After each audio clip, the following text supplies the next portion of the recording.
Hi, hello everybody. I'm here with Melissa. She is a health coach, and she's going to be talking to us a little bit about what she does and some advice for just general college kids. So yeah, Melissa, if you'd like to introduce yourself. Yeah, awesome. Well, I'm Melissa King. I'm a certified master health coach and certified personal trainer on the Sofia Health platform. And yeah, I'm so excited to be here today. So thank you, Athena, first of all, for reaching out to me because I feel like it's been a long time since I've been in college, but I feel like just thinking back, it's like I have a little bit of PTSD from it because it's just such an exciting and stressful time, period in your life. So I'm so happy to be here today to share a little bit about what I do, and I'll talk about this a little bit more later on. But I really wish that health coaching existed when I was in college. So like I said, I'm a certified health coach and certified personal trainer, and um, my own personal health journey actually kind of drove me and took me to this career being in the health and fitness industry.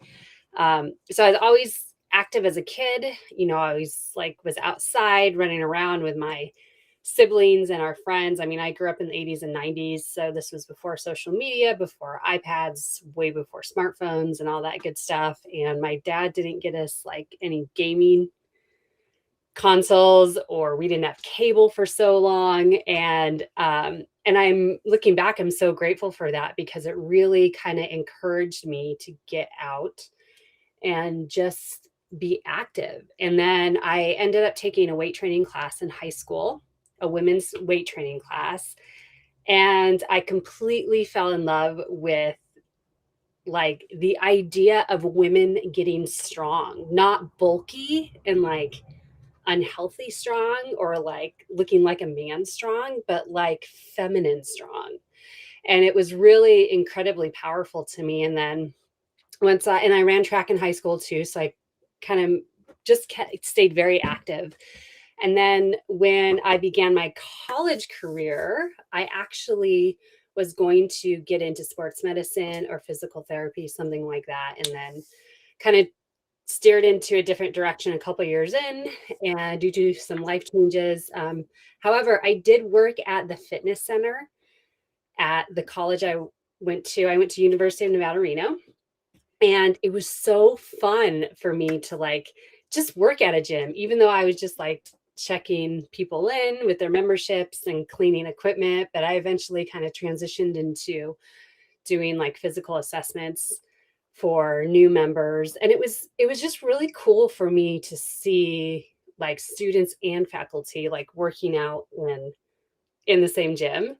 And um and it was just such a great college experience for me, and it was also kind of in a way forced me to remain physically active while I was in college because I worked at a gym. I had no excuse not to work out and not to find a way to fit it into my busy schedule.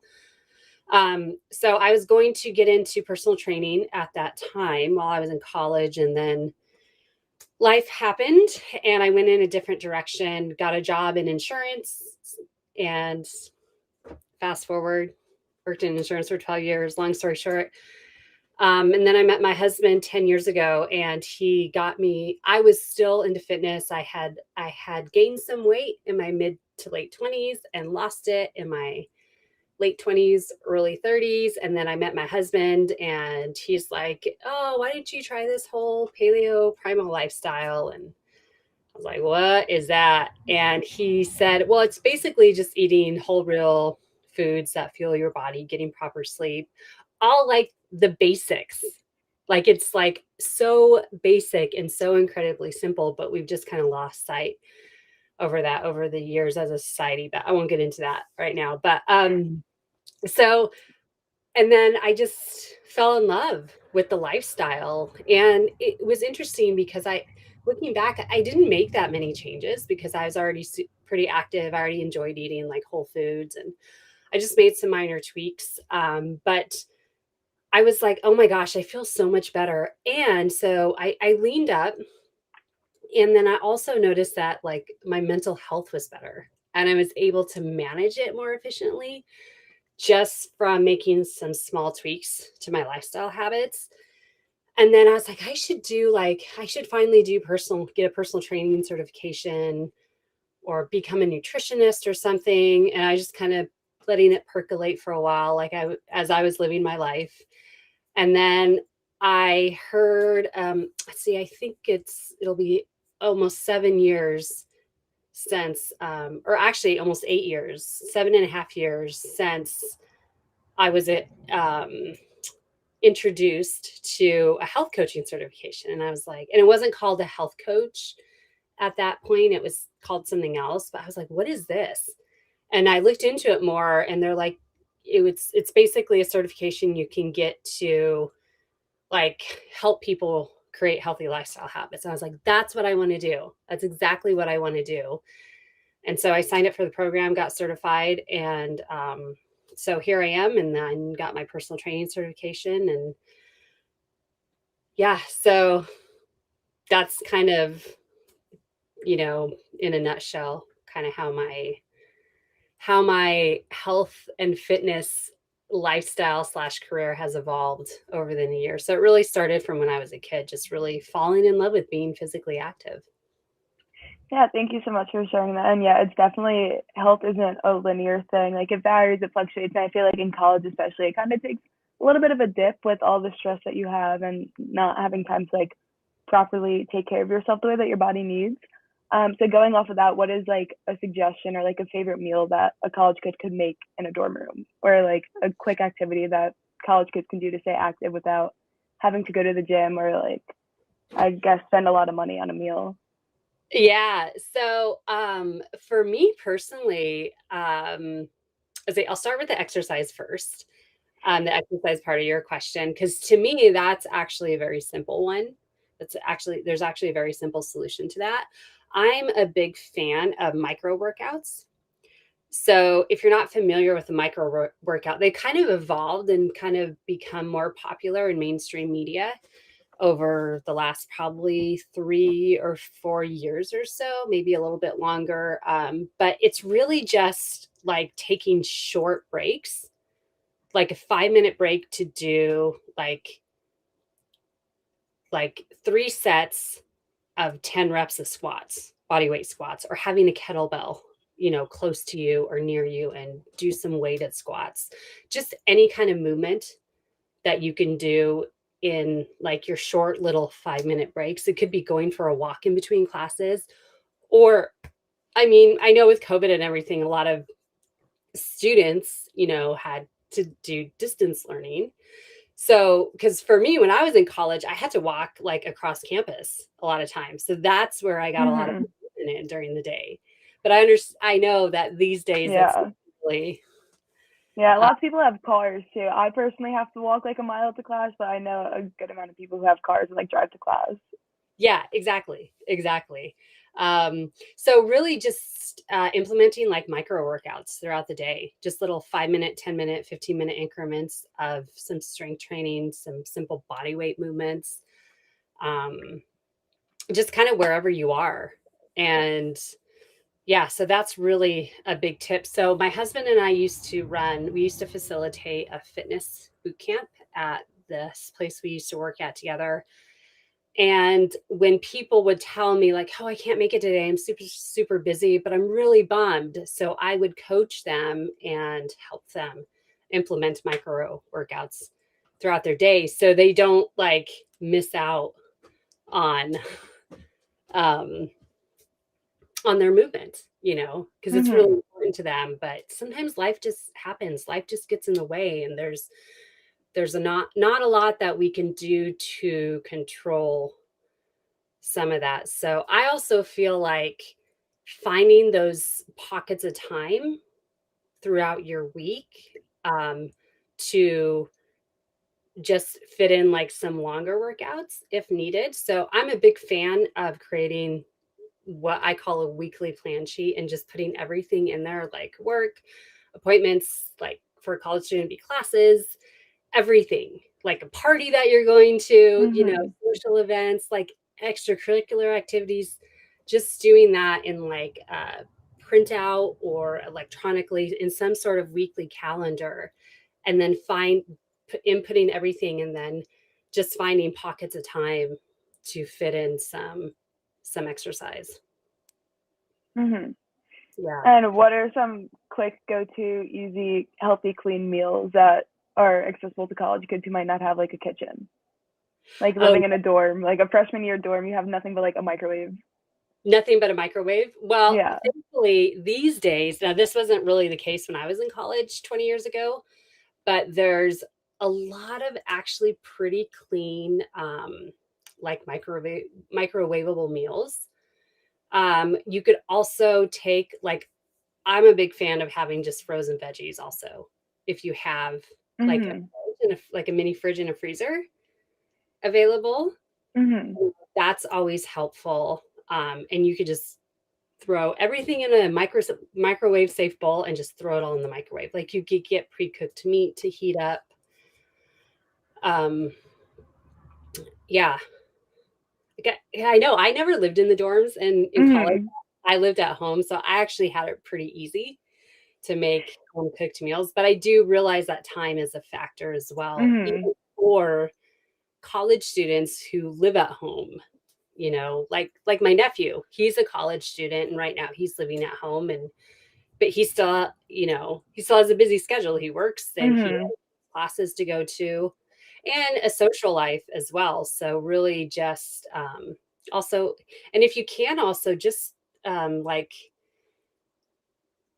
if you do have the ability to cook, is to just cook in big batches and just compartmentalize them, like separate Mhm. them, and then that way they're ready to heat up. Yeah, that's very true. I feel like I need to master the art of um like planning on like Sundays, like out my meals. Not really good at that, and I find myself kind of in like a time crunch trying to cook in between classes, or like trying to go food shopping even. It could be it's a little packed schedule sometimes, but trying to make it work myself. But yeah, going back a little bit more to like the health coaching, Hmm. um, what do you think, or what impact do you think that your services could have on college kids now who are trying to get back out of the post like COVID slump, and just trying to get back into like being active and like going to class and like going back to the full busy routine? Yeah, it's challenging. Reentry is difficult for anyone, let alone, college students, who you folks are so busy and you have a lot on your plate. So my tips would be to really sit, like, before you go into this into back into before you go through this reentry process, really kind of take some time to sit back and look at, like, what do I have going on this semester or this quarter, whatever. I know all schools are different, Mm-hmm. but this semester, what do I have going on, what's happening in my life? Because for me, I felt like each semester was different. Maybe not drastically different Yeah. than the previous semester, but I found that each semester is different. I had classes at different times of the day. Mm-hmm. So really kind of stepping back and, like, getting a big picture of what's my schedule look like. Now, what's really, really important to me is, like, food, is eating healthy meals really important to me, is getting exercise in really important to me, is sleep really important to me. Because the thing is, like, in an ideal scenario, we would do everything. We'd get quality sleep Mm-hmm. every night, we'd have healthy, nutrient dense foods available all the time, we'd have time to exercise on a daily basis, we'd have time to meditate or whatever kind of relaxation techniques you have. However, that's not really realistic. So when I'm working with my clients, like, we take things just one step at a time. So we just implement one small thing that fits into their schedule. Because even though I don't normally work with busy college students, I do work with busy women who just have a lot going on. They have kids, they have careers, and so they don't have a lot of time for this as well. So we start really small and then really focus on, like, what do you enjoy and what's most important to you, and what's your immediate short-term goal that you want to hit? Sometimes it's just survival. Like I just want to Mhm. have consistent energy levels throughout the day. So really just kind of figuring out like what that looks like for you and what feels good to you on how to get there. Mhm. Does that Yeah, make I sense? think it's very important to like emphasize what feels good for you because again, like everybody is different. Everybody has different schedules, different diets. So yeah, it's very important to do what feels right for you. Um, and at what point in somebody's life, or like at what point, or is there a certain level or any idea that students should have before seeking out a health coach like yourself? Um, I personally feel like everyone should have a health coach like on retainer, personally. Mhm. But I really feel like when you start to get overwhelmed and you're starting to feel a stress and anxiety, like maybe you're just moody a lot and you're not feeling like yourself, you're depressed, you're anxious, then you definitely need to reach out for help with some health and fitness professionals, and even maybe mental health professionals like a therapist. So I'm a big believer in having a team of professionals to help you Mhm. through any stressful situation. Um, so I just trying to focus. I lost my train of thought. Oh yeah. So if it were me personally, I think all colleges should have health coaches on staff to kind of Mhm. just be there for students to help guide the way. Because looking back, if I had a health coach to go to, I would have I think my college experience would have been a lot different. Um, so really, because really, I mean, college is so different than high school, and that transition can be stressful. It could be scary. There could be a lot of emotions coming up that you need to deal with. Um, so Yeah, very true. And going off of like the mental health, and like I know that you personally said that when you started getting into like the right routine for yourself, like it boosted your mental health as well. As you know, Sophia Health is a platform that prioritizes holistic health, which means like mental, physical, and spiritual. And now that we realize that all these different aspects of health go into like the body and like making the body feel good, what or how do you think that we can make our mental health best by factoring in like the other aspects of health as well? um, yeah, I feel like I'm going to go back to it's really about what's important to you, so really creating a daily self-care practice um, Mhm. that works, that you can do daily, that you can implement into your schedule, and that works best for you. uh, Mhm. could be super helpful. So it could be like exercise, meditation, getting sunshine, depending on where you live and what time of year it is. Um, Mhm. honestly, like really just getting out and getting proper, like 5 minutes of sunshine will just kind of help your mood go Mhm. a different direction. So, Mhm. And going back, or like I guess reflecting on your past a little bit, knowing what you know now as a certified health coach and all of your personal journeys to get to where you are now, what would you do differently if you were a student today? um, if I were a student today, I would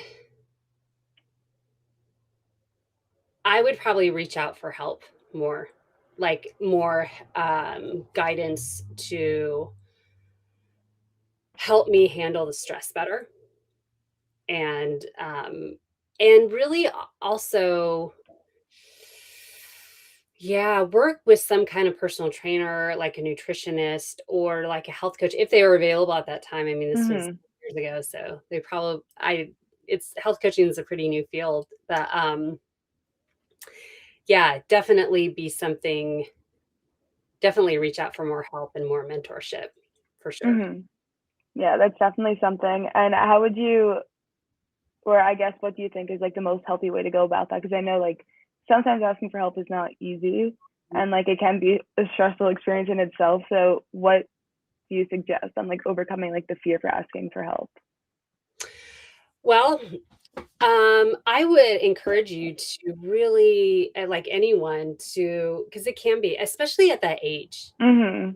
It's a very vulnerable age. It's like an in between stage where you're out of high school, but you're transitioning into adulthood and learning how to be an adult in a way, Mhm. and learning how to be responsible, and then thinking about like, what am I going to do? What am I going to do with Mhm. sure, there could be a lot of anxiety around it. So for me, really being open to being vulnerable is really key, because that's one thing that my most successful coaching clients are vulnerable to some extent, pretty much in every single coaching session we have, because it's just you just have to be like that to be real with yourself and to be open and honest. So and you can like reach out to different health professionals. Don't just go with the first one that you meet, but like kind of like go through an interview process, like a vetting process, like vet them to make sure you're a good fit for them. That's why with me, I always offer a free discovery call so people can get to know me and decide what